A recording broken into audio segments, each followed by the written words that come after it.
আসসালামু আলাইকুম, সকলকে আমন্ত্রণ আনন্দ টিভি সংবাদে। আপনাদের সঙ্গে আছি আমি ছোঁয়া খন্দকার। জ্বালানি তেলের মূল্য বৃদ্ধির প্রতিবাদে দ্বিতীয় দিনের মতো দেশ জুড়ে চলছে পরিবহন ধর্মঘট।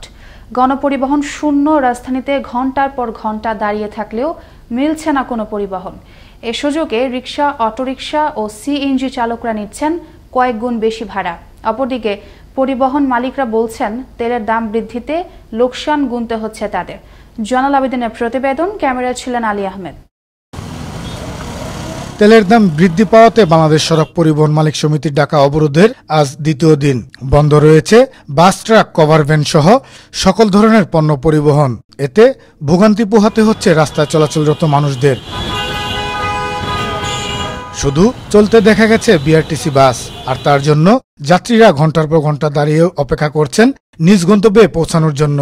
তবুও মিলছে না কোনো পরিবহন।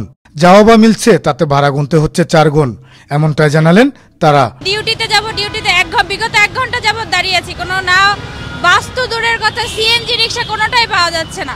এখন বাস না থাকার কারণে আমাদের অনেক সমস্যা হচ্ছে। সিএনজি ভাড়া এখন ডাবল নিতেছে, যেখানে 20 টাকার ভাড়া ওইখানে 200 টাকা নিতেছে। বিআরটিসি পরিবহনের শ্রমিকরা জানালেন রাজধানীতে বিআরটিসি বাস চলাচল করছে প্রায় 200টির মতো। আসলে যাত্রী অনুযায়ী এতটা কভার হচ্ছে না, তবে আমরা মোটামুটি চেষ্টা করতেছি আল্লাহর রহমতে যে আমরা কভার করার জন্য। এদিকে বাস মালিকরা বলছেন তেলের দাম বৃদ্ধি পাওয়াতে লোকসান গুনতে হচ্ছে তাদের। আমরা একদিন গাড়ি চালিয়ে দেখছি, প্রতিটা গাড়ি আমাদের ঘুরে আসলে প্রায় 2500-3000 টাকা প্রতি গাড়িতে লস। কারণ এই তেল বুতুরকি দিয়া কেউ কোনো মালিক ইনকামও পায় নাই বা কোনো শ্রমিকরাও কোনো বেতন দিতে সমর্থ হয় নাই। বিদায়ী মালিকরা তাদের স্ব ইচ্ছাই গাড়িগুলো বন্ধ করে দিছে যে আমরা এই পরিস্থিতিতে আমরা আর গাড়ি চালাইতে, যেহেতু গাড়িতে আমাদের কোনো প্রফিটে আসতেছে না, তাহলে আমরা গাড়ি চালাবো না। বাস, ট্রাক সহ সকল পণ্য পরিবহন বন্ধ থাকাতে যাত্রীদের পাশাপাশি দেশের শিল্প খাতেও এর প্রভাব পড়ার সম্ভাবনা রয়েছে। তবে সংশ্লিষ্ট কর্তৃপক্ষ এর দ্রুত সমাধান না করলে অর্থনৈতিক অবস্থা হ্রাস পাওয়ার সম্ভাবনা রয়েছে। তবে দ্রুত এর সমাধান হবে এমনটাই চাওয়া সকলের। জয়নাল আবেদিন, আনন্দ টিভি, ঢাকা। রাজধানী ও ব্রাহ্মণবাড়িয়ার কসবা থেকে মানব পাচার চক্রের মূল হোতা নাইম খান ওরফে লোটাস নাইম সহ 8 জনকে গ্রেফতার করল র্যাব 3। অভিযানকালে উদ্ধার করা হয় বিপুল পরিমাণ নকল ইমিগ্রেশন ক্লিয়ারেন্স কার্ড ও পাসপোর্ট। শনিবার দুপুরে রাজধানীর কারওয়ান বাজার র্যাব মিডিয়া সেন্টারে এমনই সব তথ্য তুলে ধরেন র্যাব 3-এর অধিনায়ক lieutenant colonel Rakibul Hasan. RAB জানায় চক্রটি প্রায় 5 শতাধিকের ওপর মানুষকে দুবাই পাঠানোর কথা বলে হাতে নিয়েছে কোটি কোটি টাকা। আমরা 10 জনের তথ্য পেয়েছি, 10 জনই আমাদের সাথে যোগাযোগ আছে যারা এয়ারপোর্ট ইমিগ্রেশনে এই নকল বিএমইটি কার্ড নিয়ে ধরা পড়েছে। এই চক্রটি সবসময় পাঠিয়েছে ট্যুরিস্ট ভিসায়। আপনাদেরকে 90 দিনের ট্যুরিস্ট ভিসা দিচ্ছি, আপনারা ওখানে যাবেন, যাওয়ার পরে বাকিটা আমাদের লোকজন আপনাদেরকে বিভিন্ন জায়গাতে কাজের ব্যবস্থা করে দেবে। 500 জন যদি এই চক্রের মাধ্যমে যেয়ে থাকে, 200-300 লোকের মতো অসহায় লোক ওখানে বিভিন্ন জায়গায় পড়ে আছে, যাদের স্পেসিফিক কোনো কাজ নাই, এবং এট দ্য সেম টাইম তারা বাংলাদেশে যে ব্যাক করবে, সে ব্যাক করার অর্থ হয়তো তাদের কাছে নেই। আবারও দেশের খবর। ময়মনসিংহের হালুয়াঘাটে রামতুল ইউপি নির্বাচনে ঘোড়া প্রতীকে নির্বাচনী অফিস ভাঙচুরের প্রতিবাদে এবং সুষ্ঠু নির্বাচনের দাবিতে অনুষ্ঠিত হলো এক সংবাদ সম্মেলন। শুক্রবার ময়মনসিংহ প্রেস ক্লাব মিলনায়তনে আয়োজিত এই সংবাদ সম্মেলনে ভুক্তভোগী চেয়ারম্যান পদপ্রার্থী সুষ্ঠু নির্বাচনী পরিবেশ নিশ্চিতে প্রশাসনের প্রতি জোর দাবি জানান। এদিকে গেল রাতে নোয়াখালী ছয়নি ইউনিয়নে আসন্ন ইউপি নির্বাচনকে কেন্দ্র করে দুর্বৃত্তদের হামলার প্রতিবাদে সংবাদ সম্মেলন করেছেন আওয়ামী লীগের বিজয়ী প্রার্থী আব্দুল ওয়াদুদের প্রধান নির্বাচনী সমন্বয়ক মোতাহার হোসেন। এ সময় সংবাদ সম্মেলনে নির্বাচন সুষ্ঠু করার জন্য প্রশাসনের হস্তক্ষেপ কামনা করেন তিনি। ব্যতিক্রমধর্মী এক পার্কের সন্ধান মিলল বরিশালের আঘুইলঝাড়ার বারপাইকা গ্রামে, যেখানে বিনামূল্যে প্রবেশ করতে পারছেন দর্শনার্থী ও বিনোদন প্রেমীরা। আর পার্কের মধ্যেই গড়ে তোলা হয় বিভিন্ন জাতের খামার। পার্কটির উদ্যোক্তা বলছেন আত্মকর্মসংস্থান তৈরি তার মূল লক্ষ্য। বরিশাল থেকে কাজী আলামিনের প্রতিবেদনে থাকছে বিস্তারিত। কাঁচা সড়ক দিয়ে যাতায়াত করতে হয় প্রায় 2 কিলোমিটার। গ্রামের এই গহীন বিলে কোনো উন্নয়নের ছোঁয়া না লাগলেও অর্থনৈতিক উন্নয়নের দ্বার খুলেছে এই প্রত্যন্ত অঞ্চলে। প্রায় 45 একর জায়গা জুড়ে স্থাপন করা হয়েছে নান্দনিক পার্ক ও বিভিন্ন উৎপাদনমুখী খামার। সবার জন্য উন্মুক্ত এই পার্কে বিনামূল্যে প্রবেশ করতে পেরে খুশি ছোট বড় সবাই। এখানে আসতে কোনো উন্মুক্ত, এটা কোনো টাকা লাগে না, অনেক ভালোই লাগলো। গ্রামে তো সচরাচর কোনো পার্ক হয় না বা হয় না, সব শহরেই বাই, কিন্তু এটা দেখার পর না আসলে অনেক সুন্দর। তো এখানে এসে বিকেল বেলা ভালোই লাগে। পার্কটা আসলে খুবই দেখতে সুন্দর, এখানে আসতে কোনো টাকা পয়সা লাগে না। পার্কের ভিতরেই রয়েছে নূর ফিশারিজ ও আলিয়া এগ্রো নামে 15,000 মুরগির খামার, গরু ছাগল মাছ সহ উৎপাদনমুখী বিভিন্ন প্রতিষ্ঠান, যা ব্যাপক কর্মসংস্থানের সৃষ্টি করেছে। কিন্তু এখানে চাকরি করে মনে করেন আমার বেকার সমস্যা দূর হচ্ছে, আমার পরিবার সচ্ছল হচ্ছে, আমি সব দিক দিয়ে আমার পড়াশোনা চালাচ্ছি। আগে বেকার ছিলাম, এখন এইখানে এসে এই প্রতিষ্ঠানে স্বাবলম্বী হয়েছি। প্রতিষ্ঠানের যে মালিক সে আমাদের চাকরি দিয়েছে, তার সহযোগিতাতে ফ্যামিলি নিয়ে আমরা খুব ভালো আছি। পার্কে ঘুরতে এসে বিভিন্ন উৎপাদনমুখী কার্যক্রম দেখে অনেকেই আত্মকর্মসংস্থান তৈরি করে স্বাবলম্বী হয়েছেন। এখানে শুধু একটা পার্ক নয়, শুধু এখানে অনেক অর্থ উপার্জনেরও উপায় আছে। যেমন মুরগির ফার্ম আছে 3-4টে, তারপর গরু পালন করা হয়। নিজ অর্থায়নে বিনোদন দেওয়ার পাশাপাশি বেকারত্ব দূরীকরণে মানুষকে উদ্বুদ্ধ করতে উৎপাদনমুখী প্রতিষ্ঠান করা হয়েছে, এমনটি জানিয়েছেন প্রতিষ্ঠানটির পরিচালক কাজী বজলুর রহমান।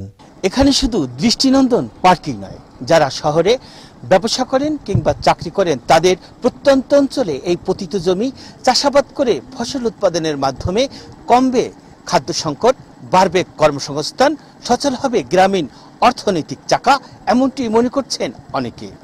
কাজী আলামিন, আনন্দ টিভি, আগৈলঝরা, বরিশাল।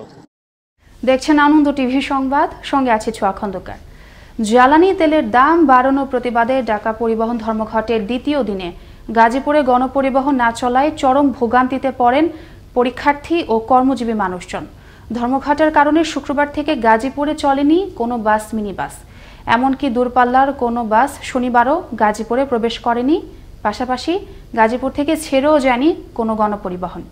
এতে ঘন্টা পর ঘন্টা অপেক্ষা করতে হয় যাত্রীদের। বাধ্য হয়ে বাড়তি ভাড়া গুনে রিক্সা, অটোরিকশা বা সিএনজি অটোরিকশায় করেই গন্তব্যে যাত্রা করেন তারা। ইন্টারমিডিয়েটে একটা পরীক্ষা ছিল আমাদের, পাবলিক পরীক্ষা। তো পরীক্ষা দেওয়ার জন্য আসার পথে আমার অনেক প্রবলেম ফেস করতে হয়েছে। আজকে আমার পরীক্ষা সিভিল এভিয়েশনে দ্রুত বাংলাদেশ বেসাপুর বিমান চলাচল পরীক্ষা, কিন্তু গাড়ি না কিভাবে আসবো পাওয়া যায় না। ট্রেনে আইসি, তো মোটর সাইকেলে 150 টাকা করে নিছে। মণিপুর থেকে তো ভাড়া বাড়াছে 20 টাকা, এ জায়গায় বাস ভাড়া অটো ভাড়া দিচ্ছি 60 টাকা। ভাই কোনো গাড়ি ঘোড়া পাইতেছি না, খুব সমস্যা, যা কষ্ট করতেছি ভাই। গোপন সংবাদের ভিত্তিতে মানিকগঞ্জের সদর থানার বিভিন্ন এলাকায় মাদক বিরোধী অভিযান পরিচালনা করে র্যাব 4। এই সময় হেরোইন সহ 2 মাদক কারবারিকে গ্রেফতার করতে সক্ষম হয় র্যাব। গ্রেফতারকৃতদের বিরুদ্ধে মানিকগঞ্জ সদর থানায় মাদক আইনে মামলা দায়ের করা হয়েছে। শনিবার দুপুর 12টার দিকে বিষয়টি নিশ্চিত করেন র্যাব 4 সিপিসি 3-এর company commander lieutenant commander Arif Hossain. ধর্মঘটে সিরাজগঞ্জ থেকে রাজধানী ঢাকা সহ দেশের অন্যান্য স্থানে দূরপাল্লা ও আন্তজেলা রুটে বন্ধ রয়েছে যানবাহন চলাচল। এতে সীমাহীন দুর্ভোগে পড়েছেন সাধারণ যাত্রীরা। একই সাথে পণ্যবাহী ট্রাক বন্ধ থাকায় এর প্রভাব পড়তে শুরু করেছে জেলার কাঁচা মালের বাজারেও। জীবন জীবিকার প্রয়োজনে গন্তব্যে পৌঁছানোর জন্য মানুষ ট্রেনের উপর নির্ভর করলেও অতিরিক্ত ভিড়ের কারণে টিকিট কেটেও ট্রেনে উঠতে পারছেন না অনেকেই। খুলনায় জমে উঠেছে ইউনিয়ন পরিষদের দ্বিতীয় ধাপে নির্বাচনী প্রচারণা। স্বতন্ত্র ও ক্ষমতাসীন দলের প্রার্থীদের বিপরীতমুখী বক্তব্যে সরগরম পুরো নির্বাচনী এলাকা। তবে ভোটারদের দাবি সুষ্ঠু পরিবেশ নিশ্চিতের। অপরদিকে অবাধ ও সুষ্ঠু পরিবেশে ভোট গ্রহণে রয়েছে সব রকম প্রস্তুতি বলছে প্রশাসন। খুলনা থেকে আমজাদ আলী লিটনের প্রতিবেদনে থাকছে বিস্তারিত। খুলনার ডুমুরিয়া, রূপসা, ফুলতলা ও বটিয়াঘাটা এ 4টি উপজেলার 25টি ইউনিয়নের নির্বাচন অনুষ্ঠিত হতে যাচ্ছে 11 নভেম্বর। 25টি ইউনিয়নে 114 জন চেয়ারম্যান প্রার্থী, 296 জন সংরক্ষিত মহিলা সদস্য এবং সাধারণ সদস্য পদে 956 জন প্রার্থী প্রতিদ্বন্দ্বিতা করছেন। খুলনার এসব উপজেলাগুলো একসময় চরমপন্থী অধ্যুষিত এলাকা হিসেবে চিহ্নিত ছিল।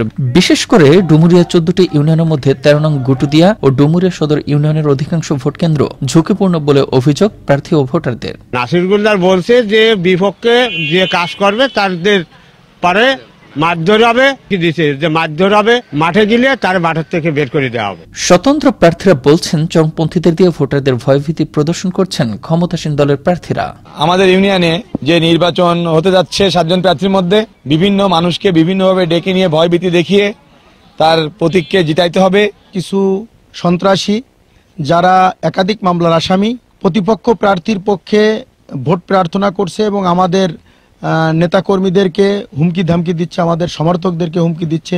এমন অভিযোগের পরিপ্রেক্ষিতে ক্ষমতাসীন দলের প্রার্থীরা অভিযোগ অস্বীকার করে বলছেন কিছু মানুষ তাদের পাশ থেকে সরে আসা ক্ষুব্ধ হয়ে এসব কথা বলছেন স্বতন্ত্র প্রার্থীরা। আমি চাই যে মানুষ তাদের মতামতটা ব্যালটের মাধ্যমে তারা প্রয়োগ করুক। আমার সঙ্গে কোনো সন্ত্রাসী নাই।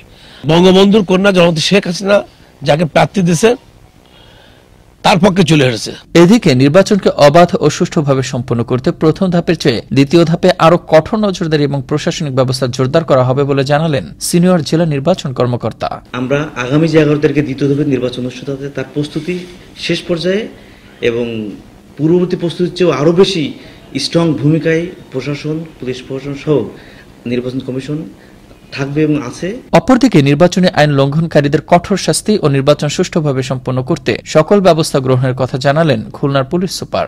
11 তারিখে নির্বাচনকে নিয়ে আমাদের যে প্রত্যেকটা কেন্দ্র মাঠ পর্যায়ে আমাদের যে কাজগুলো আমরা মোটামুটি সম্পন্ন করে ফেলেছি এবং বর্তমান সরকারের কার্যকর অবস্থানের প্রেক্ষিতে আমরা কিন্তু এই চরমপন্থী অথবা জলদস্যু যেটা বলেন সুন্দরবনে, এটা থেকে অনেকাংশে আমরা কমিয়ে আনতে পেরেছি এবং অনেকটা সাবলীল। খুলনার বেশ কিছু এলাকায় ঝুঁকিপূর্ণ বিবেচনার সুষ্ঠু পরিবেশে ভোটাধিকার প্রয়োগ নিশ্চিত করা প্রশাসনের জন্য একটি চ্যালেঞ্জ হয়ে দেখা দিয়েছে। তথাপি উৎসবমুখর পরিবেশে ভোটাধিকার প্রয়োগ করে কাঙ্ক্ষিত প্রার্থীকে বিজয়ী করতে পারবেন ভোটাররা, এমনটাই প্রত্যাশা তাদের। মুস্তফা কামাল তোহা, আনন্দ টিভি, ন্যাশনাল ডেস্ক। এবার আবহাওয়া সংবাদ।